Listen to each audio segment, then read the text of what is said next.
So another great year for the men's soccer team, but it was also a little frustrating to get that close to the ultimate goal, a trip to the Nationals.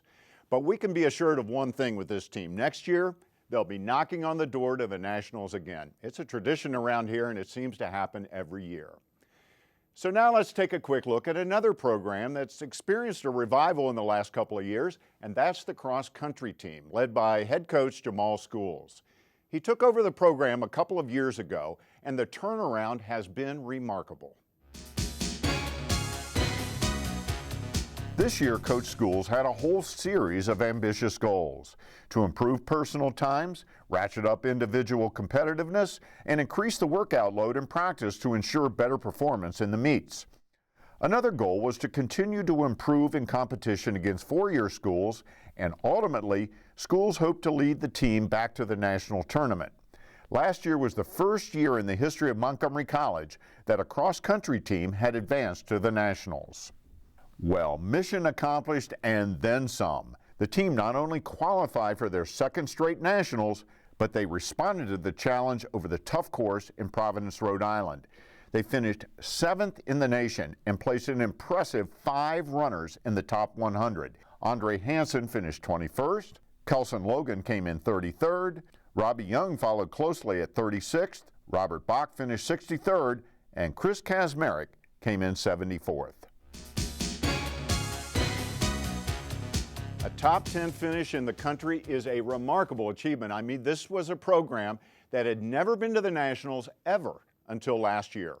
So congratulations to head coach Jamal Schools and all the athletes on the cross-country team.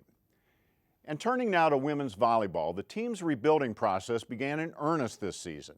Amir Mafinajad was hired as head coach just a month before the season began, when veteran head coach Joe Moyer had to resign because his full-time job demands just became too much. Now, Mafinajad had to quickly get up and running, and he had very little prep time. But that handicap didn't keep the team from playing exciting ball as they built for the future. By taking over so late, Mafinajad had to quickly initiate an in-season getting-to-know-you phase for the players and the coaches. Hardly the ideal way to begin a season.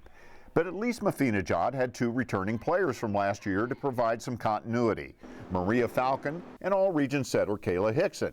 But after the season's first game, they lost their returning all-star setter. Well, I knew Kayla last season too, and she's great. Honestly, she's a fantastic setter, great hands. We got the news right before our second game, and so everybody just kind of, oh no, like what's, okay. That's really like missing your quarterback. Talk about a tough break, but Coach Mafinajad wouldn't allow the big loss to derail the season and the rebuilding program. He inserted Pauline Roa at setter, which was a tough spur-of-the-moment change for her. She was originally slated to be the team's libero or defensive specialist, but Roa adapted quickly. We're really happy with her progress, and part of our reason was to move her to a setter is to work with her to get her the game experience and do the constant coaching to get her to the point that she will be one of the core pieces of the team next year. So counting a great deal on her to step up and to take the lead. I was in setter in high school, so I knew the ropes of setting and everything, but I didn't expect to be setter. I love passing. It's like my passion in volleyball. But setting is something I'm quick with it, so I think that's what the coach really appreciates with that. Yeah, it's all about timing, all about communication. You got to beat the ball to the spot, as my coach always is telling me. Beat the ball to the spot, talk to your hitters, let them know where you are, what are you running, things like that. The way Roa and teammate Maria Falcon, who also played some setter, handled this dramatic shift in position typified this season of change. And their quick acceptance and adoption of their new role also served to help build one of the keys that Coach Mafinajad knows is vital to volleyball success. Chemistry, the chemistry on the court, that's vital. You don't have to have all the fundamentals. If you have good chemistry, if you have good teamwork on the court, you can compensate for some of the fundamental aspect of the game. As the season went along, Roa improved at setter. She started to develop the timing that's crucial with her power hitters, the middle and outside hitters, Mary Catherine Gleason, Ellen Marshall, Amy Clark, and Asha Brown. And when a setter is in sync with her power hitters, So once I go up to hit that ball and I just smack it and no one touches it, it's just like this, you're just on top of the world. It's like this feeling of power and just like no one can touch you. It's awesome. It's so like exhilarating. and that timing on the power game is indicative of a team coming together both on and off the court. All the girls were just starting to mesh, but I know our heart's there. Our potential is out of this world. I see it, yeah. Individually, like everyone's improved a lot, and I like to see that. They're just doing such a great job. Like, it's really good. Off the court, this team started coming together from the first practice.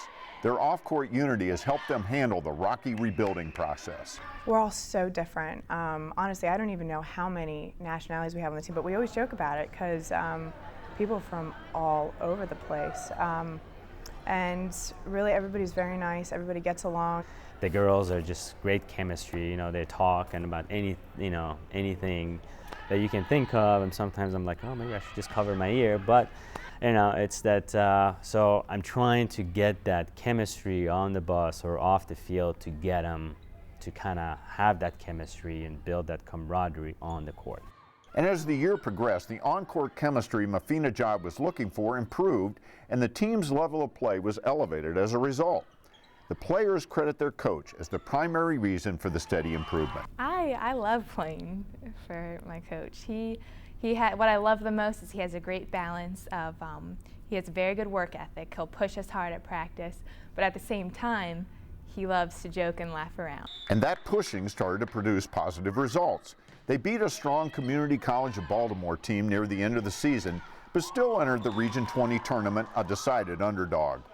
Embracing the underdog role, they played very well and came close to upsetting perennial Region 20 power Howard in the first round, losing in 4 tight sets. They ended the round-robin tournament by knocking off favored Hartford in 4 sets.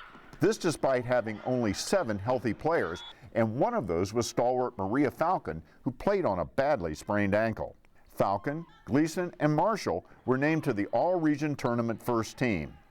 And finishing like this was sweet and helps build nicely for next season. And build is the plan for the off-season. Having an off-season program, conditioning, and kind of a training to get them to play in the off-season and or to get them to sign up in leagues and you know, going out and watching them and working with them, that's what, you know, we can improve on. I figure this year is kind of a rebuilding year with the new coach and having a new setter. So definitely next year, I think we're going to kill it.